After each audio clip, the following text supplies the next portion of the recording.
Assalamualaikum warahmatullahi wabarakatuh. Perkenalkan, nama saya Dafa Firmansyah. Saya dari kelas 11 TDKB SMK Negeri 1 Cimahi. Di sini saya akan menjelaskan mengenai propagasi gelombang, meliputi pengertian dari propagasi gelombang, jenis, lintasan propagasi gelombang, dan propagasi gelombang tanah atau ground wave. Yang pertama, propagasi gelombang adalah proses perambatan gelombang pada media perambatan. Media perambatan atau yang biasa juga disebut dengan saluran transmisi gelombang dapat berupa seperti media fisik, yaitu kabel atau wire, dan media non-fisik seperti gelombang radio atau wireless. Yang kedua, jenis lintasan propagasi gelombang. Dikarenakan alokasi frekuensi yang berbeda-beda, maka mengakibatkan propagasi yang berbeda-beda pula. Yang pertama ada propagasi gelombang tanah atau ground wave. Yang kedua ada propagasi gelombang ionosfer atau biasa yang disebut dengan gelombang langit atau sky wave. Yang ketiga ada propagasi troposfer atau troposfer scatter. Selanjutnya yang ketiga yaitu propagasi gelombang tanah atau yang disebut dengan ground wave. Gelombang tanah atau ground wave adalah gelombang radio yang berpropagasi di sepanjang permukaan bumi atau di sepanjang permukaan tanah. Gelombang ini sering juga disebut dengan gelombang permukaan atau surface wave. Untuk berkomunikasi dengan menggunakan media gelombang tanah ini, maka gelombang harus terpolarisasi secara vertikal karena bumi akan menghubung-singkatkan medan listriknya apabila gelombang tersebut berpolarisasi secara horizontal. Perubahan kadar air mempunyai pengaruh yang besar terhadap gelombang tanah atau ground wave. Redaman gelombang tanah berbanding lurus terhadap impedansi permukaan tanah.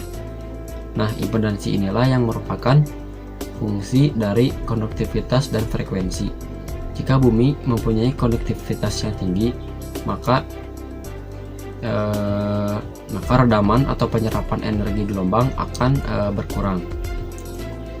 Propagasi gelombang tanah di atas air, terutama di air laut atau air garam, jauh lebih baik daripada di tanah kering atau yang berkonduktivitas rendah, seperti halnya di padang pasir.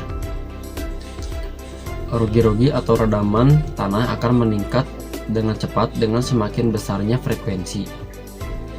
Karena alasan tersebut, gelombang tanah atau ground wave sangat tidak efektif apabila pada frekuensi dengan di atas 2 MHz. Namun dengan demikian, gelombang tanah sangatlah handal bagi hubungan komunikasi. Penerimaan gelombang tidak terpengaruh pada perubahan harian dan perubahan musiman, seperti halnya pada propagasi gelombang ionosfer yang sangat berpengaruh terhadap perubahan harian dan perubahan musiman. Propagasi gelombang tanah ini merupakan satu-satunya cara untuk berkomunikasi di dalam lautan. Untuk memperkecil redaman laut, maka digunakan frekuensi yang sangat rendah, yaitu band ELF atau extremely low frequency. Nah, band ELF ini atau extremely low frequency ini Hz-nya berada di antara 30 hingga 300 Hz. Dalam pemakaian tertentu dengan frekuensi sekitar 100 Hz, redamannya hanya sekitar 0,3 desibel per meter. Redaman ini akan meningkat sangat drastis apabila frekuensinya semakin tinggi, misalnya 1 GHz. Redam dalam proses perambatan gelombang pada propagasi gelombang tanah atau ground wave ini sendiri terdapat 3 macam pengirimannya.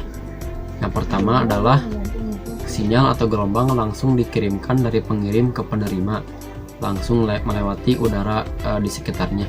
Yang kedua, gelombang atau sinyal memantul ke tanah terlebih dahulu, lalu sampai ke penerimanya. Lalu yang ketiga, gelombang atau sinyalnya merambat di permukaan tanah ataupun masuk ke dalam tanah, baru sampai ke penerimanya.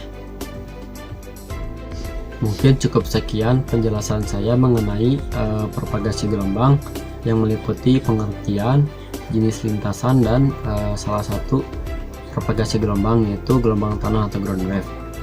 Mohon maaf apabila masih banyak kekurangan. Terima kasih. Wassalamualaikum warahmatullahi wabarakatuh.